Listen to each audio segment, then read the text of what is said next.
Maybe you are trying to create a baptism testimony style video for your church, but you're not quite sure what the process should look like. Well, let's take a look at what we do here at our church, and hopefully that'll help you in yours. Hi, my name's Elijah. I'm a church creative, and I do video and graphics here at my local church. Maybe you are a church creative like me, that you could use some inspiration and maybe some in-depth walkthroughs of how people do certain things for their ministries. If that's the case, stick around and we'll talk about that. So, especially if you're going to be showing this video on a Sunday morning, there are a couple things that you want to keep in mind. First of all is the time limit. So you want to program into your services accordingly.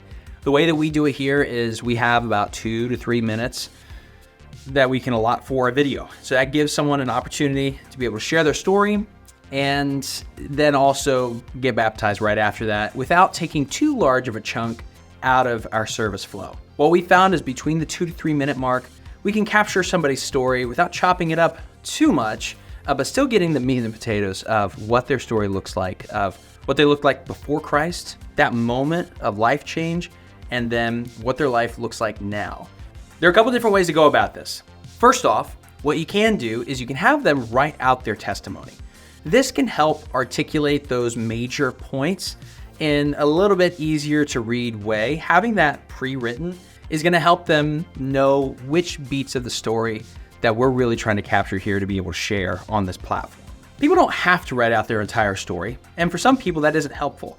But for some people, like myself, if you start talking, you can keep talking and keep talking and keep talking and go all over the place and not really have that flow that makes it easy to follow. Because this is a time-sensitive piece of our services, it's a little bit easier on our end if you know what you're getting into. So the first way you can do that is having them write out their testimony. The way that we currently do it is we have them come in prepared to tell their story, but we guide them through by asking them some very simple questions. These are questions that aren't meant to manufacture a story, but they're meant to capture the story in a pretty concise way to be able to share that on this platform. The big questions that we ask are, what did your life look like before Christ? What did that moment look like when Christ saved you? And what does your life look like now? Those are our main pieces that you will find through any of our baptism testimony videos. And if you want a few examples, I'll put a link in the bottom of the description. Take a look at those, and that might give you an idea of what we've been doing here. There is another question I like to ask, and if we have time, we like to put it in the video. And that's, what would you say or challenge someone to do if they were in your shoes before Jesus came into your life? So that one's not as concise because there are a lot of different directions people can go. But we want to see if they were talking to themselves before they knew Jesus, what would they challenge them with? What would they share with them to get them to consider, hey, maybe my way isn't the best way? Feel free to add that if you'd like. Depends on the video, depends on the person, because sometimes they don't have a challenge. Sometimes they have their story and it was hard enough to come up with a way to share their story that they don't really have anything off the cuff to be able to challenge somebody with. But there are the times where someone knows exactly what they would tell their past self. And sometimes that's get up, go to church. Sometimes that's be there for the people around you. It all depends on the person and the story. That's how we are leading our subjects through sharing their testimony, is by asking these questions, giving them an opportunity to flesh that out completely, and then letting them know that we only have a few minutes to be able to share their story, so we will have to chop it up a little bit, but knowing the full scope of the story, we can do that in a way that's accurate to how it actually happened. And so they have to trust us, and it's our responsibility to share their story, this massive, impactful testimony, especially in their own life. It's up to us to be able to share that in a way that's true of what God did in their life. That's the big part that's on us. So make sure you get that really nailed down. If you did have them write out their testimony, you can use a teleprompter. What we've found though is once you put those words on a teleprompter, especially if somebody isn't comfortable reading or talking in front of a camera, it can sound kind of manufactured and robotic.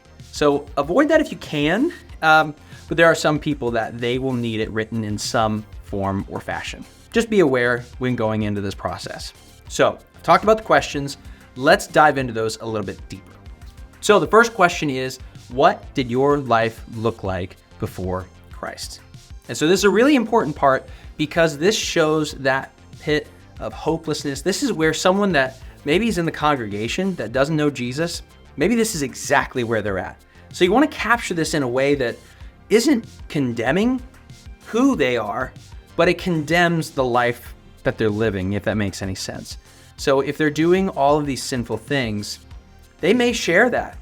And if that's in that point in time in their life, you may get some really deep things. We've had people that have talked about self-harm and mental illness and living just a very disrespectful and sinful life. You can capture all of these pretty rough things. So make sure that you're respectful when you're asking these questions and in how you portray that in the video as well. That's the big part of that question is, what did your life look like before Christ? This is the part where you're going to connect with someone in the congregation that's where they're at. They are living a life that's all about themselves, or that is just filled with sin. And it may not even be that intense. It may just be questions where they don't know, they don't have that hope, and they're scared. And so that's really the importance of that section here, is showing that part of someone's life that they don't live that way anymore because of what Jesus has done. So that's the first step. Second step, what happened? And that's really what we're asking is, what did it look like when Jesus came into your life?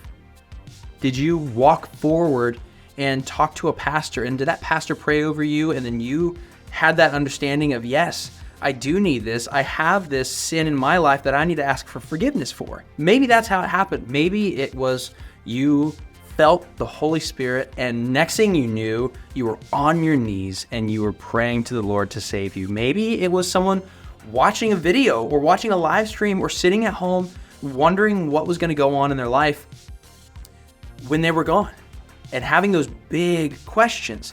So maybe it was something like that, and realizing that there was a hole in their heart. Maybe it was a friend or a family member or a pastor sharing the good news of Jesus with them, and them understanding in that moment that they were a sinner.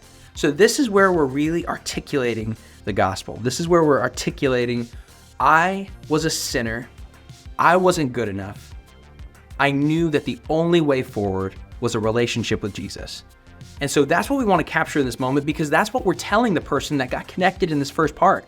That person that they are still doing things their way, but now they connect with that person on the screen. And so that person on the screen came to this realization that they were a sinner and they needed Jesus. So maybe that can start some gears turning in their heart, some questions in their mind. And that's really what we're doing, is we're planting this seed and we're showing people that there's a better way. And so that's what that second part here is about. So that is the what happened. That's what that moment is. Now, this third part is, what does your life look like now that you have Jesus? And this is a celebration. So this is where we get to talk about how you no longer have that anger towards your family, where you're no longer walking in sin. You're not living that life anymore. That's what this section is. This section is where we get to celebrate what Jesus has done. He's taken away the pain. He's taken away the suffering. He's healed your heart. You don't feel alone anymore. That's what we get to share in this third section here. And it only has that impact once we've set the stage with those first 2 points. Make sure that when you get to this point, you've earned it. And what I mean by that is you understand how good this is because of how bad it was before. This is where we get to celebrate that. They get to celebrate and they get to share, yes, now I'm walking this way. I don't have to do these things anymore because I have him. This is what Jesus has done in my life. Now at work, I can't stop talking about him. Now I don't hang out with those people anymore unless I'm telling them about Jesus. That's what this section is about. So make sure that as they are getting to this point, they may be kind of hesitant to share. So make sure that you are really drawing these things out. If they've talked about how they felt alone and hopeless in the first half, then maybe have them share about how they don't feel that anymore.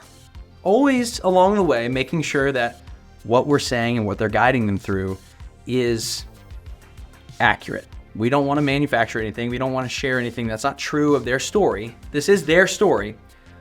It's not about us making an impactful video as much as it is this person getting to share their testimony, maybe for some of them for the first time. And especially on a platform this size, depending on how many are you going to your church or follow you on social media, wherever you're placing these videos, that's going to be really important for them as well. And share the significance of that sharing with them, probably after the fact, because we don't want them to get nervous about it on the front end. I wouldn't hide it from them, but maybe wait till the end to share how this can be really impactful for other people. They've answered all 3 questions. Now, this final piece, like I said, is optional, but this is that challenge. Have them think back to where they were in this first section here. Where were you before Jesus? So have them think about that section of their life. From that point, we can start looking at, okay, what would you challenge that person? What would you challenge your past self to do in that moment? So maybe it's get over yourself. Maybe it's be obedient. Maybe it's turn to God. Stop your sinful ways. It could be any of these things. And this is their chance to directly to the congregation, whoever's watching, the whole audience, get to challenge them with that same call to action. This is that call to action piece that not all videos have, and they can be great without them, but this is the chance that this person has to challenge the congregation to get past their pride, to fall on their knees, and to ask for forgiveness. So you can incorporate that if you want. Like I said, not a mandatory thing, and it doesn't happen for all of them.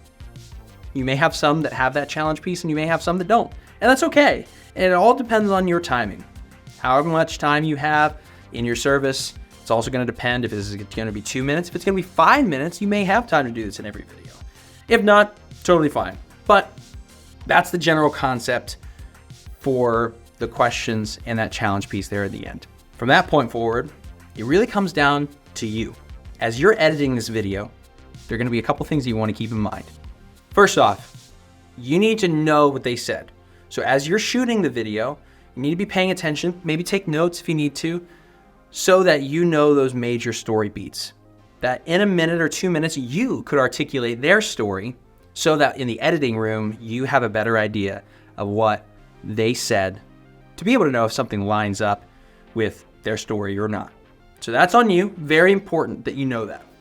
So that's the main gist of it. That's really going to come down to you when it comes to the editing, which we'll talk about shooting and editing in the next video, but this gives you an idea of what it's going to look like to lead a subject through point A to point B to point C, to answer those big questions.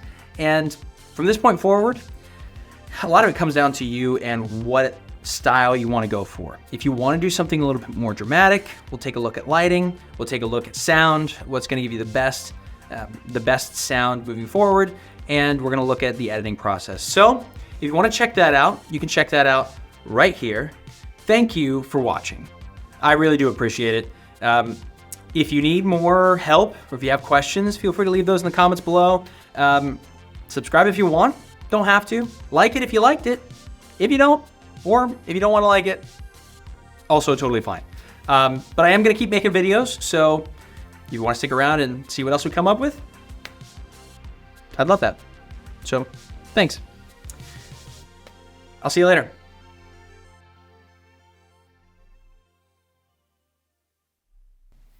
Oof. I was squatting that whole time. I wasn't comfy.